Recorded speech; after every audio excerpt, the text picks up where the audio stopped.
স্থিতিশীলতা বিনাশে কর্মরত কিছু দেশি বিদেশি চক্রেরও ইন্ধন রয়েছে বলে ধারণা করা হয়। স্বপ্নের পদ্মা সেতু প্রকল্পের ঢাকা কেন্দ্রের প্রবেশদ্বারে বঙ্গবন্ধুকে স্মরণ করে স্থাপিত হতে যাওয়া ভাস্কর্য নিয়ে একটি বিতর্ক তৈরি হয়েছে। ৫-৭টি মসজিদ মাদ্রাসার মিলন মোহনায় দুটি মসজিদের অবকাঠামো ভেঙে এই পয়েন্টে ভাস্কর্য স্থাপনের ফলে স্থানীয় ইমাম, মুসল্লি ও তৌহিদি জনতা সেখানে ভাস্কর্যের বদলে বিকল্প কোনো উত্তম পন্থায় বঙ্গবন্ধুকে স্মরণীয় করে রাখার দাবি জানিয়েছিল। সাংবাদিক বন্ধুগণ, আপনারা জানেন বাংলাদেশ সরকারের বিদ্যমান আইন কানুন মেনেই তৌহিদি জনতা সমাবেশ করেছে এবং সেখানে শালীন ভাষাতেই যৌক্তিকভাবে ভাস্কর্য স্থাপনের বিরোধিতা করা হয়েছে। একই সাথে বঙ্গবন্ধুকে সম্মান জানানোর বিকল্প পন্থাও প্রস্তাব করা হয়েছে। বিষয়টি একেবারেই স্বাভাবিক একটি নাগরিক প্রতিক্রিয়া, কিন্তু আমরা বিস্ময়ের সাথে লক্ষ্য করলাম একটি সুবিধাভোগী মহল বিষয়টিকে কেন্দ্র করে দেশে চরম উস্কানি উত্তেজনা তৈরি করছে। সরকার যেখানে প্রতিবাদ সমাবেশের অনুমতি দিয়ে যৌক্তিক আলোচনা ও মতামতের পরিবেশ সংযমের সাথে বজায় রেখেছে, সেখানে জনবিচ্ছিন্ন সুবিধাভোগী শ্রেণীটি ওলামায়ে কেরামকে সন্ত্রাসী ভাষায় গালিগালাজ করছে, ঢালাওভাবে অপবাদ দিচ্ছে, মাহফিলের মতো চিরায়ত ধর্মীয় সংস্কৃতিকে উগ্রপন্থায় প্রতিহত করার ঘোষণা দিচ্ছে, রাজপথে সন্ত্রাসী কায়দায় উগ্র বক্তব্য স্লোগান দিচ্ছে, প্রকাশ্যে আলেম সমাজকে মারধর, অপমান, এমনকি তাদের প্রাণনাশের হুমকি দিচ্ছে।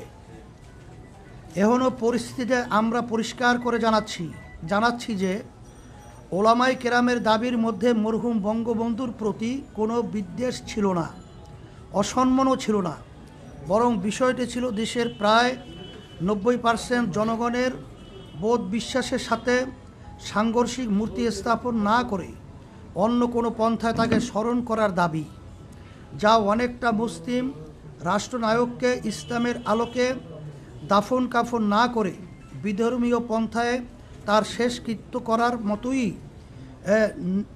নিন্দনীয় কাজ। আলেম সমাজ ও সাধারণ মুসলিম ধর্মপ্রাণ জনগণ এক্ষেত্রে সরকারের কাছে নিজেদের প্রাণের আকুতি তুলে ধরতেই পারে। মানা না মানা কর্তৃপক্ষের দায়িত্ব।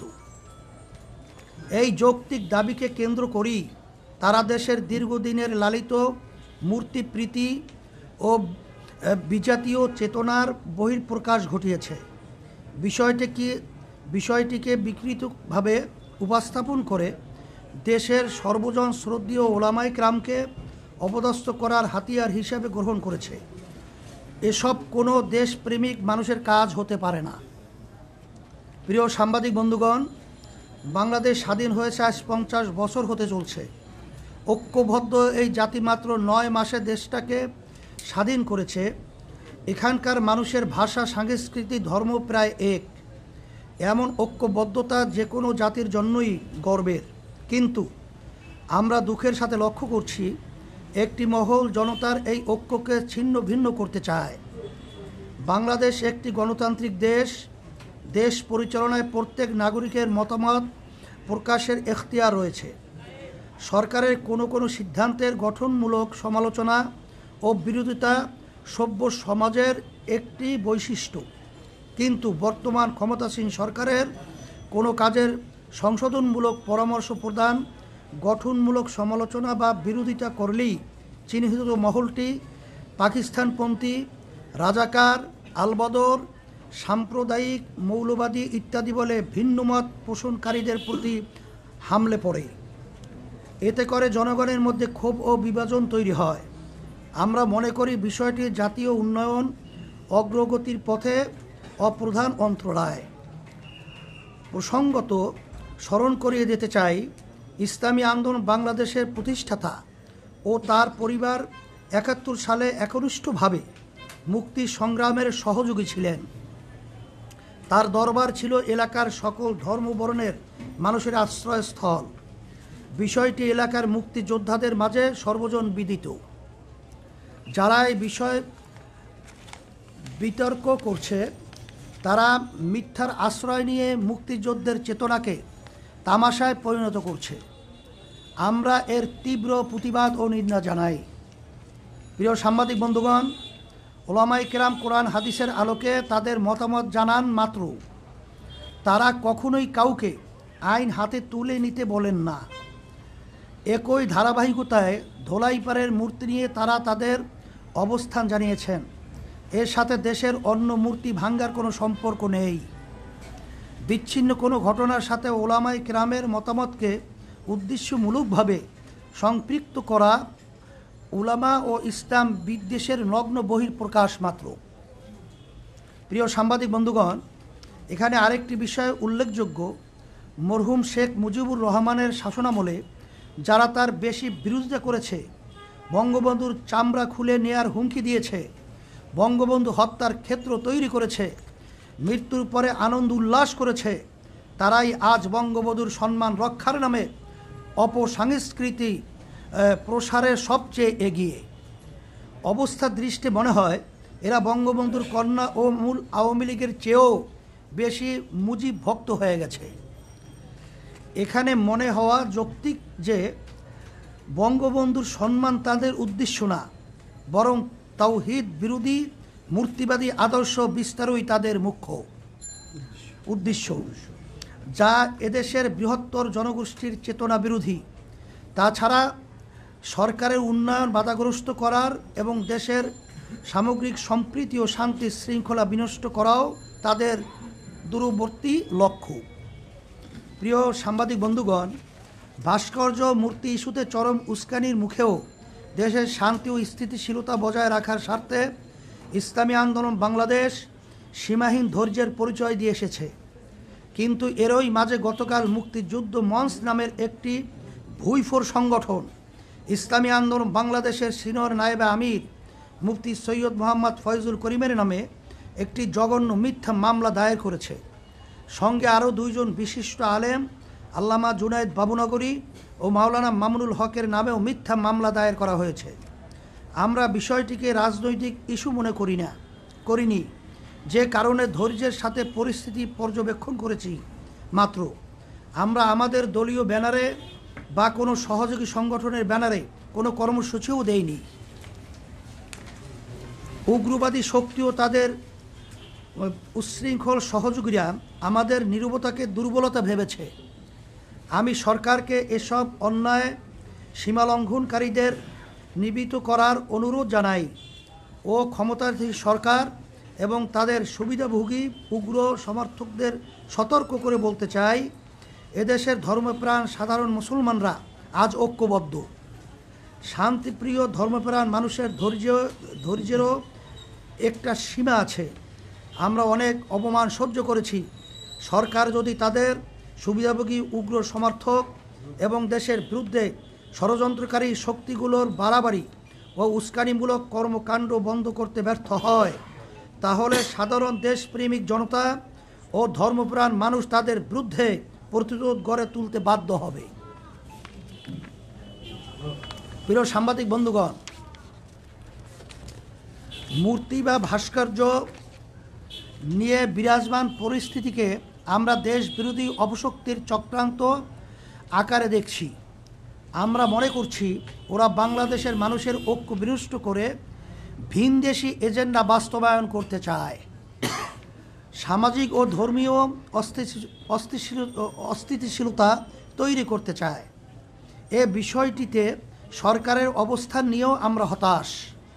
সাধারণ মানুষের নিয়মতান্ত্রিক একটি দাবিকে কেন্দ্র করে যখন কুচক্রী মহল দেশে ওলামাদের বিরুদ্ধে উগ্রতা ছড়াচ্ছে, তখন তারা তা দমন না করে আরও উৎসাহ দিচ্ছে।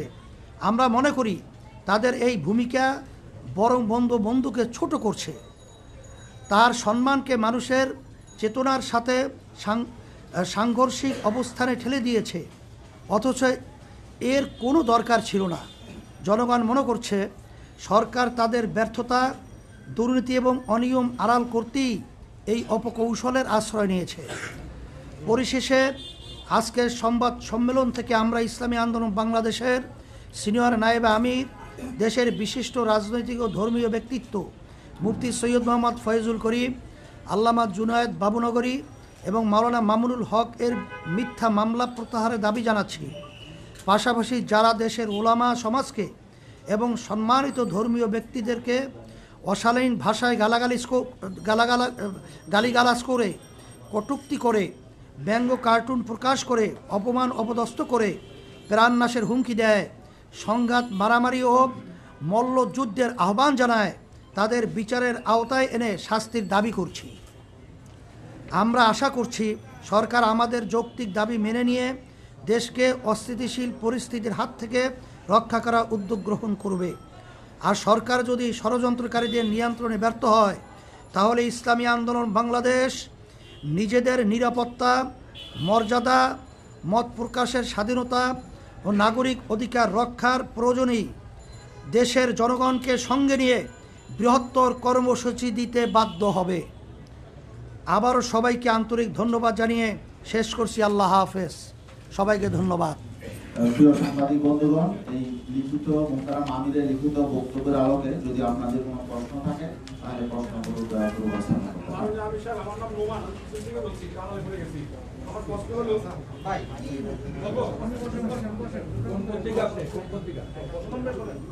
যে আমার প্রশ্ন হলো বঙ্গবন্ধু শেখ মুজিবুর রহমান সাহেব আমাদের সংবিধানের অবিচ্ছেদ্য অংশ বলে সরকার দাবি করছেন এবং মনে করছেন, আর ভাস্কর্য বিরোধী আন্দোলনের আপনার কতগুলি প্রতিবাদ প্রতিহত করার চেষ্টা করছেন, সেটা সংবিধানের স্পষ্ট লঙ্ঘন বলে সরকার দাবি করছে। এই বিষয়ে আপনাদের বক্তব্য কি? এটা আমরা ইসলামী আন্দোলন বাংলাদেশ পরিষ্কারভাবে আমরা আজকে আমাদের লিখিত বক্তব্যে কথাটা পরিষ্কারভাবেই আসছে।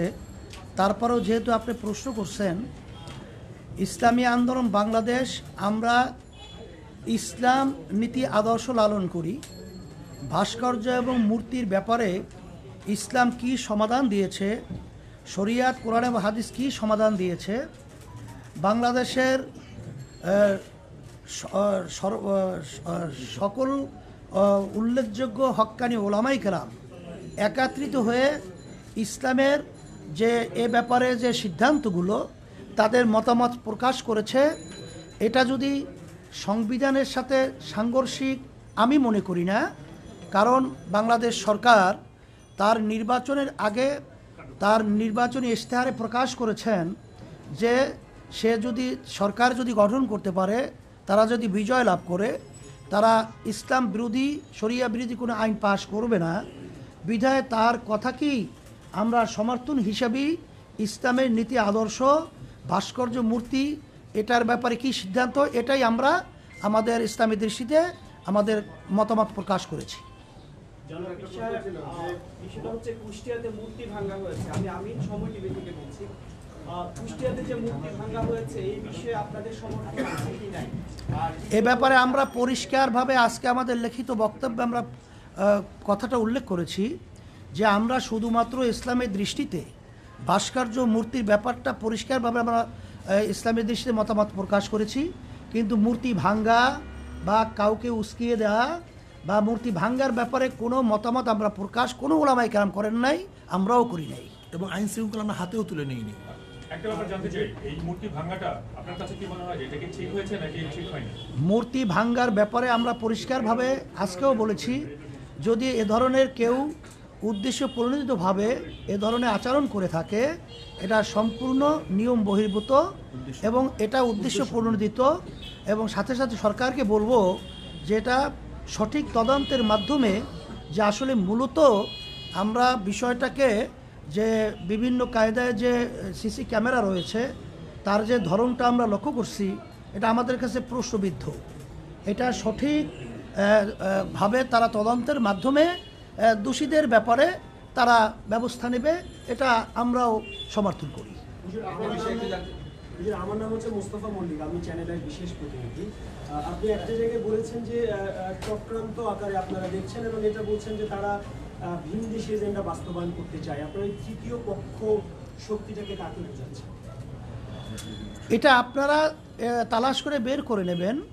তবে আমরা আজকে তাদের যে লক্ষ্য উদ্দেশ্য, তারা অনেক সময় সরকারের কার্যক্রমকেও তারা সমালোচনা করে। তারা কি কোনো দেশকে বোঝাচ্ছে না কোনো গোষ্ঠীকে বোঝাচ্ছে? এটা কোনো গোষ্ঠীকে, যেমন নাকি আমরা এখানে আমরা দেশ, ওবায়দুল গোষ্ঠী, কাদের সহ, উভয়টাকে বোঝাই।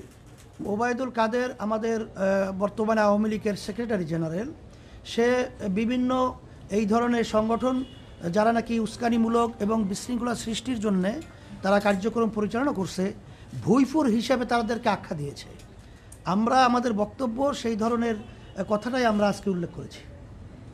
আপনাদের যে বৃহত্তর কর্মসূচির কথা বললেন, বৃহত্তর কর্মসূচি, এই ধরনের কর্মসূচি আপনারা দিতে যাচ্ছেন?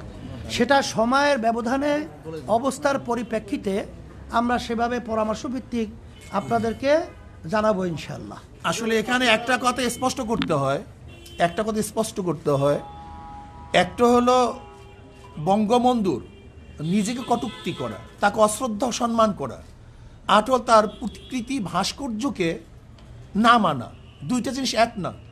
যেমন বাবা অসুস্থ, ডায়াবেটিস রুগী, দুই ছেলে, বাবা মিষ্টিকে পছন্দ করে, এক ছেলে তার কাছে মিষ্টি নিয়ে যায়, আর এক ছেলে তার থেকে জোর করে মিষ্টি ছিনিয়ে নিয়ে যায়।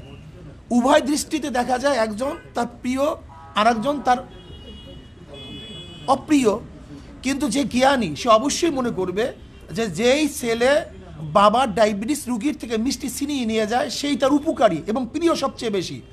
আমরা মনে করি বঙ্গবন্ধু শেখ মুজিবুর রহমান একজন মুসলমান, তার মাথায় টুপি, তার বাবার মাথায় টুপি, তার বাবার দাড়ি, বড় বড় দাড়ি।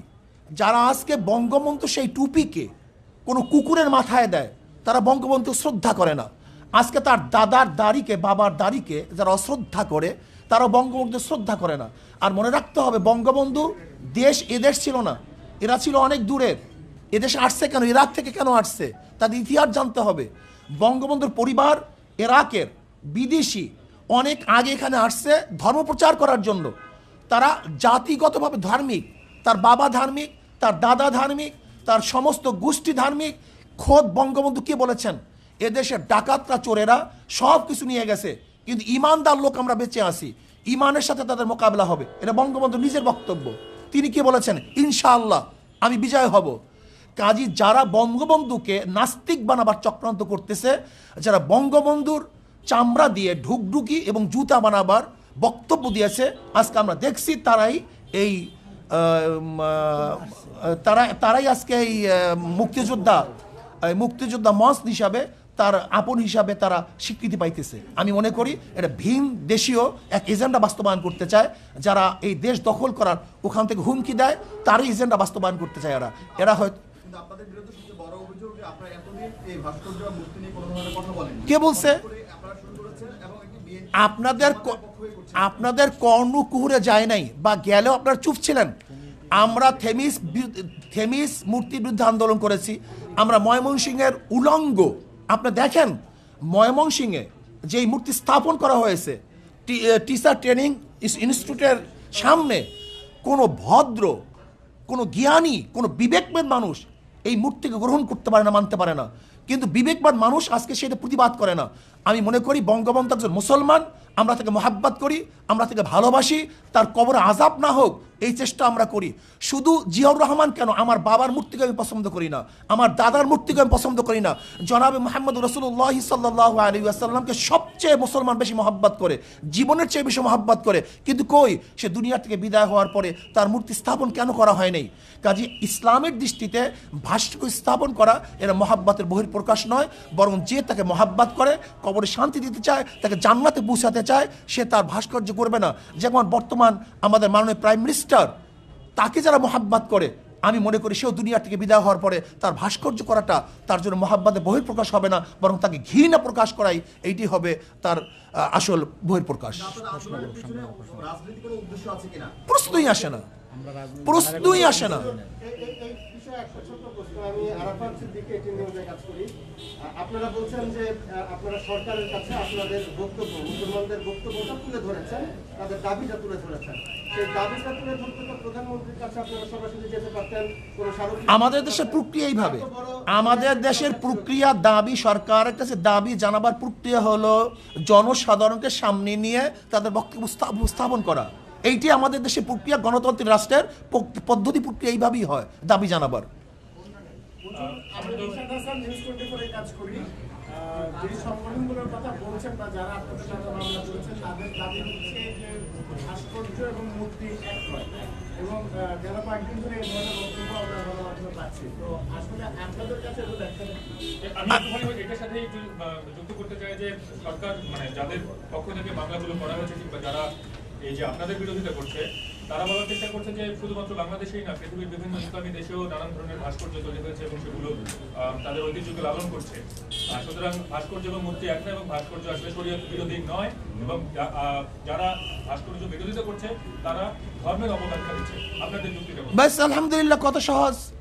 যদি তারা ভাস্কর্য স্থাপন করে, মূর্তি স্থাপন করবে না, যদি এটা সরকারের আন্তরিকতা হয়, তাহলে এখন প্রমাণ করা দরকার ভাস্কর্য মূর্তি এক কি এক না। যদি এক না হয় তাহলে দ্বিতীয় প্রশ্ন আসবে, আর যদি এক হয় তাহলে তারা ফিরে আসবে। আমি প্রশ্ন করতে চাই, যারা মূর্তি স্থাপন করে তাদেরকে কি বলা হয়? ভাস্কর বলা হয়। আর যারা ভাস্কর্য স্থাপন করে তাদেরকে বলা হয়, তাদের ভাস্কর বলা হয়। সহজ কথা। মূর্তি স্থাপন, মূর্তি যে বানায় তাকেও ভাস্কর বলা হয়, যে ভাস্কর বানায় তাকেও ভাস্কর বলা হয়। গতকালকেও যে বঙ্গবন্ধুর যে কুষ্টিয়ায় মূর্তি ভাঙা হয়েছে, বা আপনারা যেটা বলেন ভাস্কর্য ভাঙা হয়েছে, কলকাতার অনলাইন পত্রিকায় নিউজ হয়েছে যে বাংলাদেশে বঙ্গবন্ধুর মূর্তি ভাঙায় নিয়ে উত্তেজনা তৈরি হয়েছে। এবং কলকাতা আনন্দবাজার পত্রিকা সহ অনেক পত্রিকার আমাদের কাছে রেফারেন্স আছে যে সেখানে মহাত্মা গান্ধীর যে ভাস্কর্য এটাকে মূর্তি বলা হয়েছে, এবং লেনিনের যে ভাস্কর্য এটাকে মূর্তি বলা হয়েছে, বিবিসিতে বলা হয়েছে। লেনিনের 100 বছর পূর্তিতে আনন্দবাজার সেটা সম্পাদকীয় করেছে, তাই না?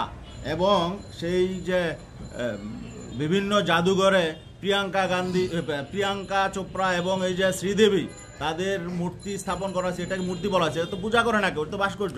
শোনো, স্পষ্ট ইসলামের দৃষ্টিতে আমি পরিষ্কারভাবে বলতে চাই, একটা হলো ভাস্কর্য বা মূর্তি স্থাপন করা, আর সেটাকে পূজা করা। যদি কেউ মূর্তিকে পূজা করে সেটা শিরক হবে, আর স্থাপন করে হারাম হবে, নাজায়েজ হবে। যেমন কেউ যদি মদ পান করে হারাম হবে, কেউ যদি জায়েজ মনে করে বেঈমান হবে, কুফুর হবে। কেউ নামাজ না পড়লে ফাসেক হবে, কেউ অস্বীকার করলে কাফের হবে। ঠিক কেউ মূর্তি স্থাপন করলে এটা হারাম হবে, নাজায়েজ হবে। কেউ সেখানে সেজদা করলে, তার কাছে আরাধনা করলে সেটা শিরক হবে। একই জিনিস।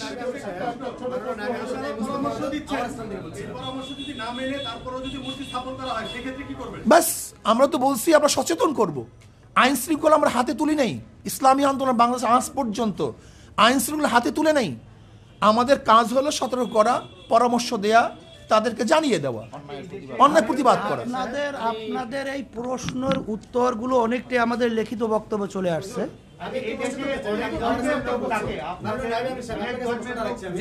প্রশ্নটি হলো যে ভাস্কর্য ভাঙ্গার আন্দোলন নিয়ে বা বর্তমানে কিছু বক্তব্যকে ঘিরে দেশের 3 জন আলেমের নামে রাষ্ট্রদ্রোহ মামলা হয়েছে, সেখানে আপনিও আছেন। এই বিষয়টা এখানে এসেছে। আমার প্রশ্ন হলো, রাষ্ট্রদ্রোহী মামলা হয়েছে আপনার নামে, আপনার প্রতিক্রিয়া কি ব্যক্তিগতভাবে? আসলে রাষ্ট্রদ্রোহ মামলা হয় নাই, প্রক্রিয়া আছে। রাষ্ট্রদ্রোহ মামলা হওয়ার জন্য যে পদ্ধতি পন্থা, সেটা তার প্রক্রিয়া আছে। আমি মনে করি এটা আমাদের উপর অবিচার করা হয়েছে। আমরা রাষ্ট্রদ্রোহ কোনো কাজ করি নাই, বরং যদি এই মামলা আমাদের বিরুদ্ধে হয় তাহলে আমি মনে করবো অবৈধভাবে আমাদের উপর জুলুম করা হয়েছে। সরকার আমাদের উপর জুলুম করছে এবং জনগণের কাছে আমরা এটা উপস্থাপন করব, জনগণের বিচার করবে। আচ্ছা, এই দেশে অনেক ধর্মের লোক বসবাস করে, ইসলাম ধর্মের বাইরেও অনেক লোক, আপনাদের এইসব যারা অনেক সময় তাদের ধর্মীয় বিধান অনুযায়ী মূর্তিকে তারা হয়তো পূজা করে, তো আপনাদের এই বক্তব্যের পরে যে বাংলাদেশের যে একটা অসম্প্রদায়ের চরিত্র, সেটা কি কোনো রকম আঘাত আসবে কিনা, কিংবা অন্য ধর্মের প্রতি প্রশ্নই আসে না। আমাদের আজকে বক্তব্য আপনি শুনছেন, ইসলামের নীতি আদর্শ এবং দৃষ্টি, এটা আমরা পরিষ্কার বলছি। কোনো ধর্মের উপরে, তাদের কার্যক্রমের উপরে ইসলাম কোনো জিনিস চাপিয়ে দিয়ে বাধ্য করা হয় নাই।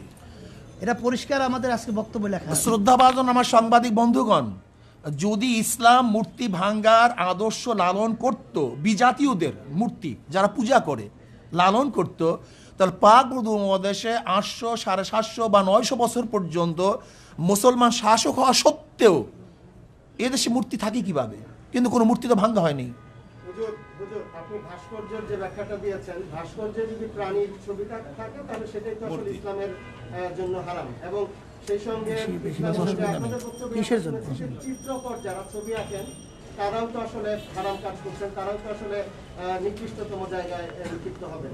তো আমার প্রশ্ন যে বঙ্গবন্ধুর অনেকদিন ধরে তো চিত্রাঙ্কন প্রতিযোগিতা হচ্ছে, বঙ্গবন্ধুর ছবি আঁকা হচ্ছে, আপনারা তো আচ্ছা আমি একটা কথা বলি, আমরা তো বলছি শোনে আসলে না, আমরা বলছি আগেই এর থেকে এর প্রতিবাদ আমরা আগেই করছি। হুট করে হলে কিভাবে? এদেশে হাজারো খুন হয়েছে, কিন্তু সিনহা খুন হওয়ার পরে সেটা আলোচনায় চলে আসছে। এদেশে হাজারো ধর্ষণ হয়েছে, কিন্তু লক্ষ্মীপুরে ধর্ষণ হওয়ার পরে আলোচনায় চলে আসছে। এদেশে হাজারো খুন হয়েছে, আবরার হত্যা হওয়ার পরে সেটা আলোচনায় চলে আসছে। কাজী সব জিনিস সবসময় আলোচনা আসে না। কিন্তু আমি প্রশ্ন করতে চাই, শুধু একটা কথা বলতে চাই যে আজকে যারা আলেমদের বিরুদ্ধে অপবাদ দিচ্ছে, এদের চরিত্র কি? ধর্ষণের সেঞ্চুরি এরা পালন করছে। যারা ধর্ষণের সেঞ্চুরি পালন করছে তারা আলেমের বিরুদ্ধে অপবাদ দিচ্ছে।